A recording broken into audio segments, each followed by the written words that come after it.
What's your Tyler's back with the retro reviews here on Tyler's Retro Reviews with Slamboree, WCW Slamboree 2000. And yeah, this is the one I want to try to do again. And this is another, so, trying to say. It's basically, the anyways, it was May 7th, which was yesterday, by the way. So it's technically the 25th anniversary of this at the Kemper Arena in Kansas City, Missouri. That venue is really infamous for 1 year prior when Owen Hart had his tragic accident of a botched stunt. Yeah, you know what I'm referring to. And you know what I know we don't know what we're referring to. It's not something we don't want to talk about. But yeah, so to build towards this, because I did watch the build towards Slamboree, and yes, even that infamous Thunder episode, you don't know what I'm talking about. But we'll hold on that when we get to the main event, okay? We're not there yet, and there. Because the main event is going, let's talk about it, actually. So, Jeff Jarrett won the WCW Championship at Spring Stampede, which I did that last year, by the way, by defeating Diamond Dallas Page. They're going to do a rematch at Slamboree in the Ready to Rumble Triple Cage match. You know, that one movie where all the WCW wrestlers were in. Not all of them, but you know that one movie, Still a guilty pleasure of mine. I mean, David Arquette did appear on the Go Home Thunder before Spring Stampede. And then he fought Eric Bischoff like a week later. Where if Arquette wins, DP gets the shot against Jeff Jarrett later on that Nitro where Arquette won and DP won the WCW Championship. 2 days later on that episode of Thunder, they did the tag match where Dave Arquette won the WCW Championship. He didn't want to be WCW Champion. He was against the idea of being WCW Champion, which I respect him for that. And now it's going to be a triple threat triple cage match between him, Jeff Jarrett, and Diamond Dallas Page for the title.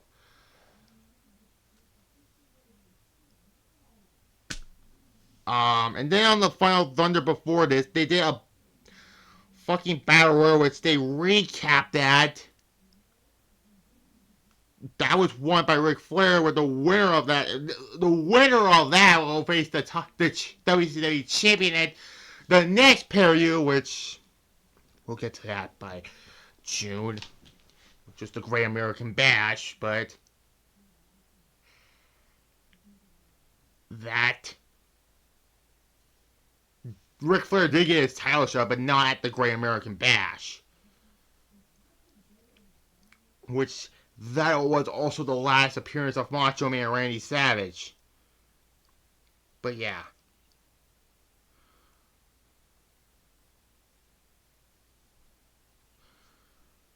So, got that out of the way, let's get on to Slamboree 2000.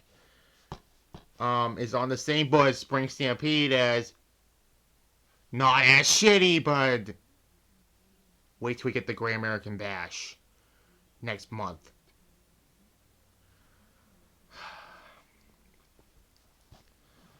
But regardless, let's get on to the pay-per-view. First match is for the WCW Cruiserweight Championship. Chris Candido defeats the Artist to retain the Cruiserweight Championship in a okay opener. It was that. It was just an okay opener, and that's all I have to say, really. 6 out of 10 I'll give it. You had Sonny and Paisley, the future Charmel, got involved in this. Yeah. Then we for the WCW Hardcore Championship. It's basically a handicap match. Terry Funk defeats Norman Smiley and Ralph is. And guess where this match started? In the bathroom. Like WCW Backstage Assault. Yeah, I know the game came out later on that year, but still, I had to make that reference somehow. If you saw on my main channel, you know, the cut video game, wrestling games, and other stuff on my main channel, you know that Backstage Assault wasn't supposed to be the final WCW game, but you know, that ended up being the last one. This was pretty hilarious. So Funk was trying to find Norma Smiley in the bathroom, but he found the mystery partner in the bathroom, and then Norma Smiley gets a fire extinguisher and starts the match there. Instead of what happened at Spring Stampede, where Norma Smiley's screaming, where Funk says, "Are you right here, Norman?" And yeah, and Tony Schiavone says, "Of course it's Ralph is," which how we all know that, but still. Yeah, I give it a 6.5. It was more entertaining than the opener, but yeah.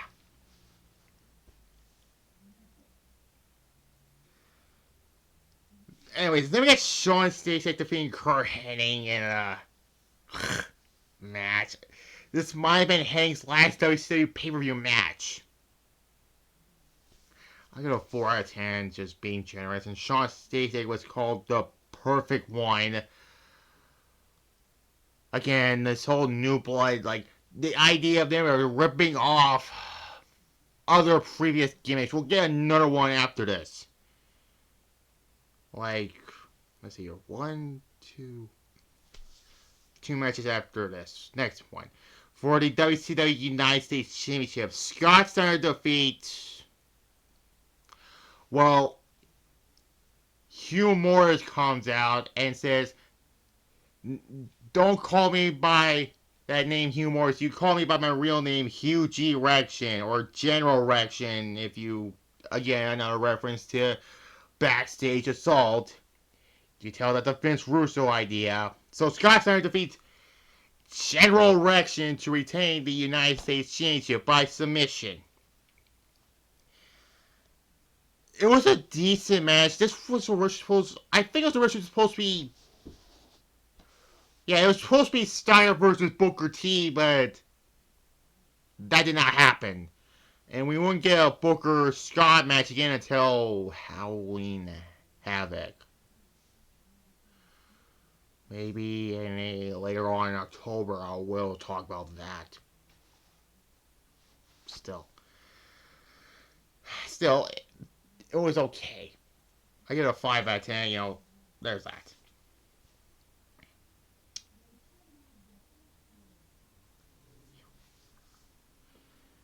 Anyways, then Mike Awesome and Chris Kanyon ends in a no contest. I mean, besides the stupid finish of no winner, this was actually a damn good match. Kevin Nash comes out and they did the fucking bridge ramp, or I call it the bridge ramp, okay? Kevin Nash comes out, he marches towards Mike Awesome and starts punching him, and then the New Blood Millionaires Club got involved and the Millionaires Club beat up the $2 security. Even if it's not a daily review, you know I have to say $2 security. And that is basically it. That's not the last time we see both Mike Awesome and Chris Kanyon on this show. For obvious reasons. Still, a 7 out of 10. Pretty good match. Then we had Lex Luger defeating Buff Bagwell. This was meh. But the whole thing with Vince Russo said Liz is WCW owns Liz's contract, which this turned into a. This was stupid, really. That happened on Thunder before this, like the week before this pay-per-view, and then, of course, Liz just still went to Lex Luger, and then afterwards, Luger gets attacked by Chuck Palumbo, who becomes the main event. Jey Uso, you're not. Even though I don't believe Jey Uso's a main eventer, which I thought on Monday on Raw, Seth was going to win the World Heavyweight Championship. I know I'm not supposed to do Raw SmackDown reviews, but I had to make that point out there, but still, I still ain't good doing them yet. Let them breathe for now. And yes, I will talk about Backlash in 2 days from now, but spoiler on my main channel, that's what it is. This is a 3 out of 10. This was nothing about Luger and Bagwell, really.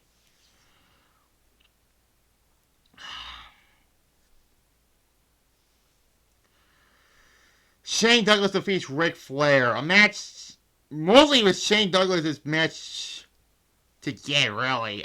But we all know these two, in real life, do not like each other.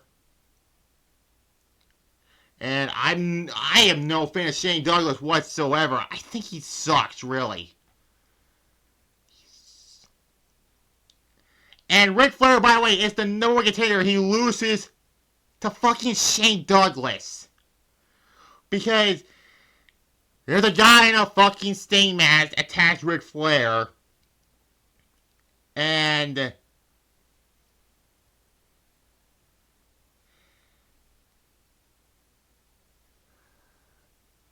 Flair thinks that guy in the stain mask is Vince Russo, because if he gets involved in the match, Ric Flair gets 5 minutes with Vince Russo, but it later found out it was actually David Flair underneath the mask. This led to the... Like I said, you thought Ric Flair was going to get the title shot at the Great American Bash. Wrong. He gets the title match a week after this pay-per-view. He wins, then gets the belt stripped off of him. Nash won the title back for him to lose it to Jeff Jarrett. Spoiler alert for that. And this led to the match at the Great American Bash. Whoop-de-doo. 5, I'll give it. I mean, the only reason I give it a 5 because Ric Flair says, I'm going to kick your ECW ass. Yeah.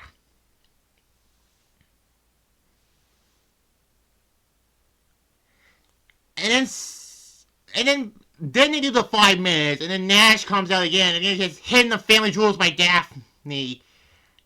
And, yeah. And Nash, by the way, got the title shot at the Great American.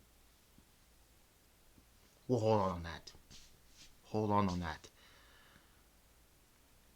Anyways, then we get Sting defeating Vampiro. Yeah, that's the next dumpster fire, by the way. The Sting Vampiro feud, by the way. And we all know this feud went to fucking hell, literally, at the next pay-per-view. Great American Bash. This was... Nah, again. 5 out of 10, I'll give it. Then we had Hulk Hogan defeating Billy Kidman with Eric Bischoff as the special guest referee. Hulk Hogan feuding with Billy Kidman. What kind of universe mode? What the fuck was this?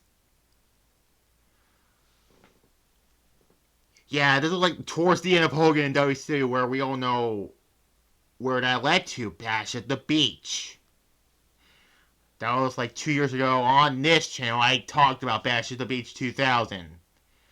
It's not as bad as everyone pointed out to be, but it was literally the beginning of the end for WCW after that. This was fine. Hogan powerbombed people through tables, and then, by the way, on the Go Home Nitro before this, he had a match with Mike Awesome where Hogan did the job for Mike Awesome. Because they're relatives, apparently. I didn't know about, but whatever. 6 out of 10 I'll give it. It was actually better than the last two, and then finally we get the main event for the triple cage match for the WCW World Heavyweight Championship. Jeff Jarrett defeats David Arquette and Daniels Page to win back the WCW Championship. This is a big hot take. It should have been Jeff Jarrett versus Daniels Page for the title. Jarrett should have went into Slamboree as champion and had DP win the title here for that, but they did what they did on the. But regardless of the whole clusterfuck with the title booking, this is still a fun match. And it was mostly just Jarrett versus DDP. Arcade was barely in the match, but he did play his role sort of decent in this match.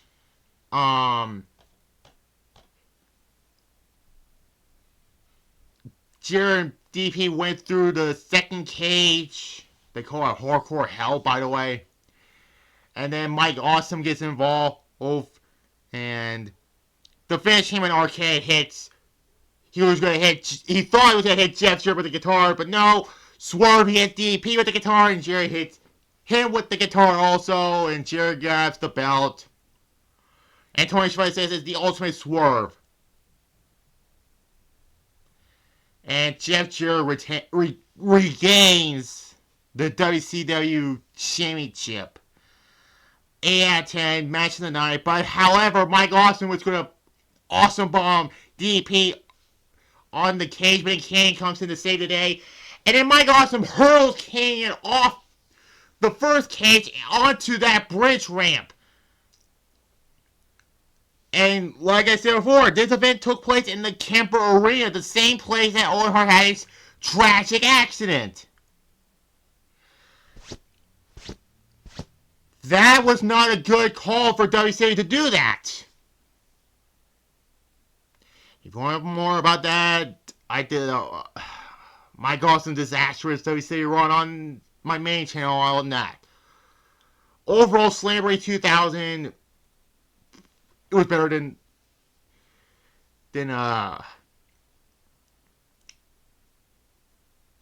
it was on the level of Spring Stampede. You know, not as shitty. There was that. I give it 6 out of 10. So, yeah. Next week, we're going to take a look at TNA Hard Justice 2005.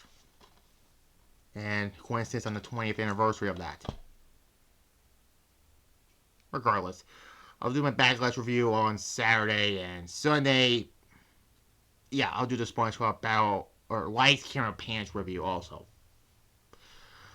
I'll talk about the console port and then the PC port, so there's that. Like this video, comment below, subscribe to this channel here, as well as my main channel also in there. Goodbye.